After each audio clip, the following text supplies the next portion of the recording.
Linda and Mark thought they were doing everything right. They paid off their home, had solid savings, and were ready for a calm retirement. 2 years later, their forever home felt more like a second job. When we ran the numbers, they realized that downsizing into a smaller house was like instantly having an extra $360,000 invested for retirement. And that's when we finally understood why buying a home in retirement changes everything. So let me ask you something and answer this honestly in your head. Are you more afraid of running out of money or making one huge housing mistake that you can't undo? Because here's the hidden truth. Most retirees don't get wrecked by the stock market. They get wrecked by insurance spikes, property taxes, surprise roof and unexpected bills, utilities that keep creeping up, and HOAs acting like mini governments with the HOA police. And the bad guys are, well, there looks something like inflation that eats your fixed income, big insurance that reshuffles the rules every year, aging houses that want more from you every season, HOAs that care more about your mailbox color than your well-being. So in this video, we're going to pull back the curtain and I'm going to show you how one decision, one big decision, the home you own in retirement, can literally rewrite the math of your entire lifestyle in retirement. And to bring it to life, I want to introduce you to a couple, Linda and Mark. Linda and Mark are in their early 60s from Ohio. They bought what they thought was their forever home over 25 years ago. Originally, that was the plan, that they were going to stay a year or two, fix it up, maybe move somewhere better. But then life happened. They had kids, jobs, health, not enough time, not enough money. Fast forward a couple of decades later, and the roof was begging for retirement. The septic system made noises no septic system should make. The yard felt like a small national park, and every September they were winterizing again. They weren't lazy, they were just stuck in a house that fit who they were at 35 years old, not who they were planning to be at 62. Underneath it all of this, they were asking the same question a lot of you are asking. What kind of home will actually support the life we want now, not the life we had back then? Hold on to Linda and Mark. We'll be right back to them in just a minute. First, I'm going to need to zoom out a little bit and talk about understanding the impact of home buying on retirement planning. And retirement planning can feel like wandering through a maze sometimes. For most of your working life, the formula sounded pretty simple. You save in retirement accounts, you count on Social Security, maybe you have a pension, and you hope that it all works out. But what if there's another decision that can fundamentally reshape that journey and change your lifestyle? That decision is home buying in retirement. The home you own in retirement becomes far more than just a place to sleep. It can affect your monthly cash flow, your taxes, healthcare access, estate planning, and even your emotional well-being. So whether you buy or decide to rent, or you're deciding to downsize, or if you want to move closer to family, or even relocate to a lower cost area, that housing choice can completely change what your retirement looks like and lifestyle feels like. In this video, we're walking through the pivotal role home buying plays in retirement. We'll break down what really it means to buy a home at this stage of life, the financial and lifestyle implications, and actionable strategies to make smart housing decisions. So by the end of this, you'll see the right home decision can turn retirement from just getting by into truly living well. And we're going to start with the role of housing decisions in retirement planning. A stable housing plan isn't of just a stable income. In retirement, your housing plan is just as important as your income plan. Your home choice determines where you live, what you pay each month, how flexible you are when life changes. Buying the right home in retirement can do a lot of things, including lock in your housing costs, especially if you downsize or end up paying cash. You can reduce maintenance and utility expenses, and it can also put you in a location that actually supports your lifestyle. That's where you want to be. And the walkability score is also important. There's healthcare access and closeness to family. When you know your housing situation is stable and affordable, it removes a massive layer of anxiety and lets you plan the rest of your life with more confidence. Let's go on to talk about reducing financial pressure through smart home choices. And just like a pension creates an income floor, the right home can create an expense floor. It's predictable. There's manageable housing costs that fit comfortably within your retirement budget. For example, downsizing from a large high-tax home to a smaller energy-efficient home in a lower tax area can do wonders for your retirement, including free up equity and lower your monthly bills. That change can massively reduce the amount you withdraw from investments.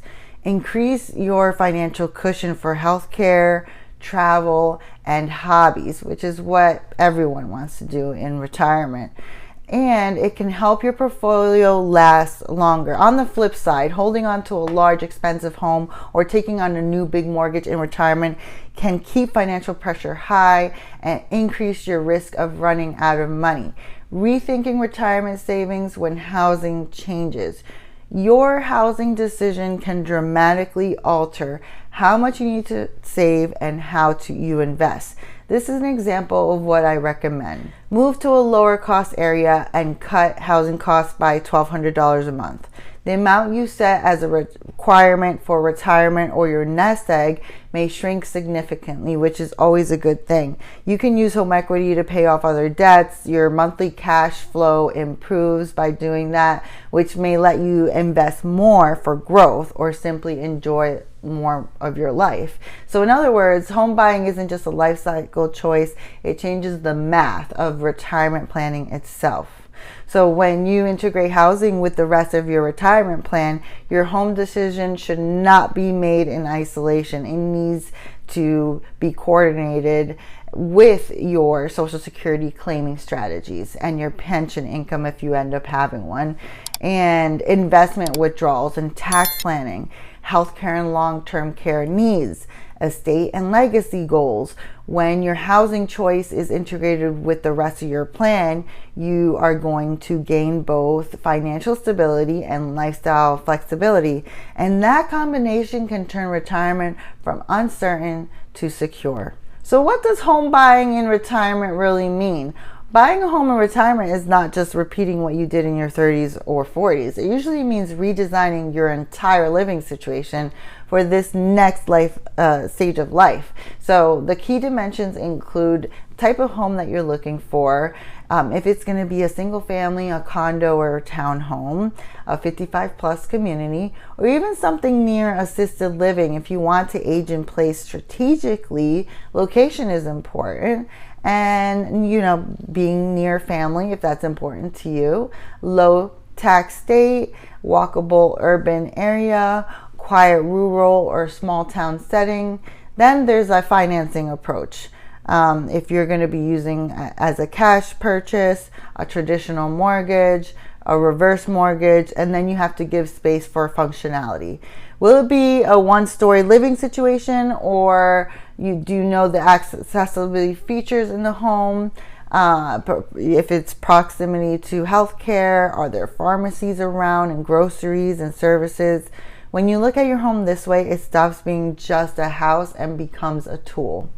A tool to support your financial security, your health, and your lifestyle. The housing floor concept, just as pensions create an income floor, your housing decision can create a housing floor, a stable, sustainable baseline for one of your biggest expenses. So imagine this: you sell a large, paid-off home. You buy a smaller condo with lower property taxes, low HOA that covers exterior maintenance, so you don't have to think about landscaping.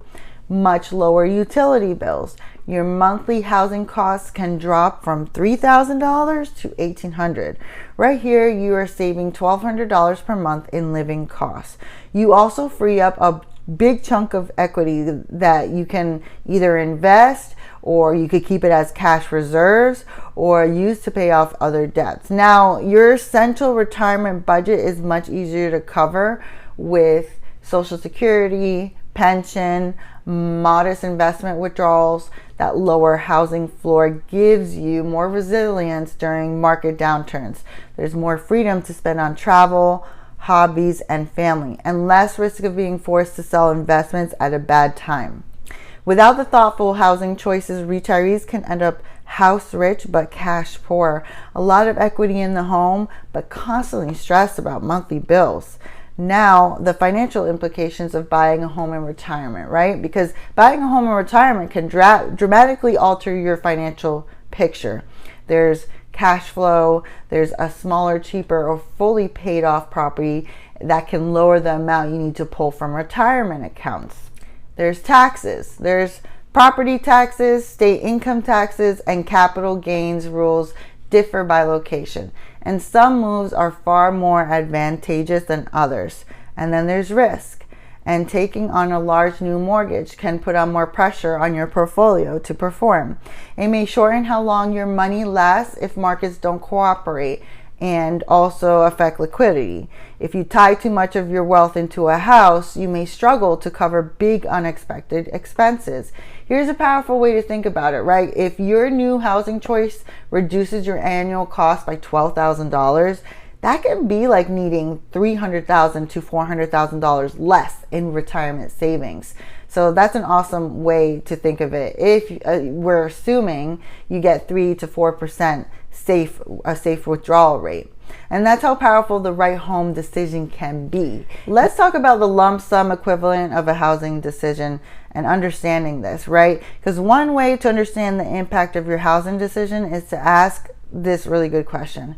If I keep this house or choose that other house, how much investment money would I need to generate the difference in annual housing costs?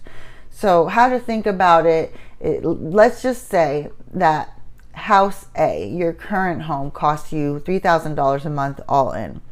House B, a downsized home, would cost $1,800 a month. The difference is $1,200 a month. So that's $14,400 a year. If your investments can safely support the 4% withdrawals, you will need about $360,000 extra invested to generate that $14,400 a year. So choosing house B instead of house A is like giving yourself the benefit of having an extra $360,000 in your portfolio without actually having to save that money. So why does this matter? You're thinking in lump sum equivalent. This term helps you because you compare housing options more realistically, and you get to see how downsizing or relocating can reduce pressure on your investments. You understand why an emotional decision to keep a costly home can have very real financial consequences. Let's bring this back to Linda and Mark. They ran the numbers on their house in Ohio. The old home total monthly cost around $3,000. Newer, smaller place in a lower tax area is around $1,800. That's the same $1,200 a month difference, about $14,400 a year. When they use this lump sum equivalent idea, they realized keeping their old house was like needing that extra $360,000 in investments just to support that one lifestyle choice. It hit them really hard. They weren't just choosing a house, they were choosing how much stress they would carry, how long their money would last, how much travel they could do in their 60s while they still had the energy to do it, how much freedom they had to say yes to their grandkids or to their hobbies or to their health. Buying a new home in retirement forced them to confront a deeper question. Who are we now? And what kind of life do we want this house to support? That's why buying a home in retirement changes everything. Here are some strategies for making home buying work for you in retirement. Just get a pen and paper out. You're going to need it because this is going to be good. The first strategy is adjusting savings and spending needs. Once you analyze your housing options, you might discover moving to a less expensive home or area means you don't need as large of a nest egg. Staying in your current high-cost home means you'll need to save more, work longer, or spend less elsewhere. And when you use housing decisions intentionally to right-size your required savings and your ongoing budget, instead of letting habit or sentiment dictate your largest expense. And that's why strategy number 1 really is a great strategy. And the second strategy is using home equity to reshape your plan. You can use home equity strategically, downsize and invest part of the freed up equity, pay off high interest debts, freeing up some cash flow, and in some situations consider a reverse mortgage to supplement income or create a line of credit, but I don't recommend this for the most part. The goal is to turn illiquid home value into something that supports instead of stresses your retirement plan. The third strategy is choosing the right home type and financing. Your key decisions include, are you going to buy a condo or a single family? Are you going to trade off between HOA fees and reduced maintenance? One story versus multi-story. Think about future mobility and aging in place. Is it cash versus mortgage versus reverse mortgage? Balance, liquidity, monthly payments, and long-term flexibility. The wrong structure with high fees, heavy maintenance, big mortgage can drag on your retirement. The right one can simplify your life and your finances.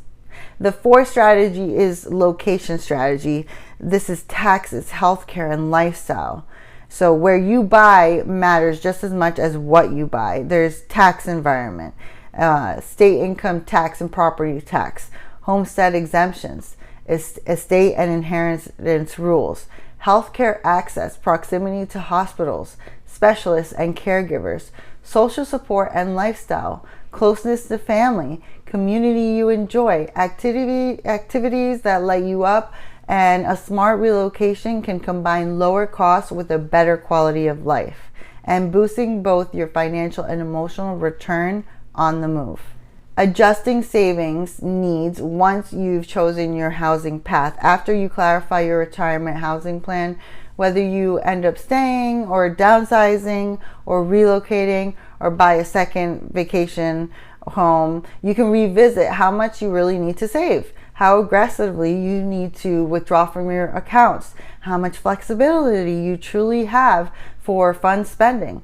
If your housing choice lowers long-term expenses, you may be able to retire early, maintain your standard of living with a smaller portfolio, or be more generous with gifts, travel, or legacy planning. If your housing choices raises expenses, you are going or may need to work longer, spend less in other areas, adjust expectations around travel, hobbies, or legacy. Either way, housing choices and savings needs must be updated together. Let's talk about adopting an investment strategy that matches your housing decision. Your home and your portfolio work together. If you own a modest, low-cost home with no mortgage, your essential expenses are lower and more predictable. That might allow you to invest a bit more aggressively for growth. If you carry a large mortgage or own a costly property, you're more dependent on your portfolio to meet those high fixed costs. That may require more conservative investing or more guaranteed income sources. Your investment strategy should reflect your monthly housing obligation, how much liquidity you have left after buying, how much risk you can really afford if markets drop, coordinating home buying with Social Security and other income, because buying a home in retirement also needs to sync with when you claim Social Security. So delaying it may raise your future floor income and make housing costs easier to handle later. And the pension choices, if that's what you have as well. For example, choosing a survivor benefit because your spouse will rely on that income to stay in the home, and there's required minimum distributions from retirement accounts. Those could partly fund housing costs or be redirected based on your home decision. A well-coordinated plan makes sure your income sources and housing costs rise and fall together in a manageable way. So home buying in retirement is not just a real estate decision. It's a core piece of your retirement strategy. It affects your monthly budget and cash flow, how much you need to save and withdraw, your tax picture and estate planning, your health, independence, and day-to-day happiness. When you treat housing as a strategic pillar, not just where you live, you dramatically increase your retirement security. So let's clarify where you want to live. how much you can comfortably spend on housing, how to use your home equity wisely, how your housing decision integrates with your Social Security, pension, and investments. With the right knowledge and a thoughtful approach, home buying and retirement can be the decision that changes everything for the better. And here's the cherry on top. Your freedom in retirement comes less from what you say yes to and more from what you finally give yourself permission to say no to. No to the house that owns you. No to being the unpaid hotel for everyone else's vacation plans. No to the yard that eats up your weekends. No to the HOAs that micromanage your life. The right home lets you say yes. Yes to travel while you're still young enough to enjoy it. Yes to taking better care of your health, picking up hobbies and passions, laughing more, stressing less. That's the real power of buying the right home in retirement. You know, buying a home in retirement is like a lot like picking shoes at this stage of life. If you're in your 30s, you bought the ones that looked impressive. Now you buy the ones that let you go the distance. Your next home should do the same thing. It doesn't have to impress anybody. It just has to support you, your lifestyle, your freedom, your peace, and your future. If you're between 55 and 70 and you're staring at this decision, if you're thinking about downsizing, relocating, or using your equity, but you're afraid of making a mistake, join my free newsletter. That's where I break down this stuff with real numbers, share stories like Linda and Mark, and help you use housing as a tool to protect your freedom, not to limit it. And if you like this video and you could see, you can take a look at the next one right here. And remember that once you understand how housing fits into your retirement, you're going to see exactly why buying a home in retirement really does change everything.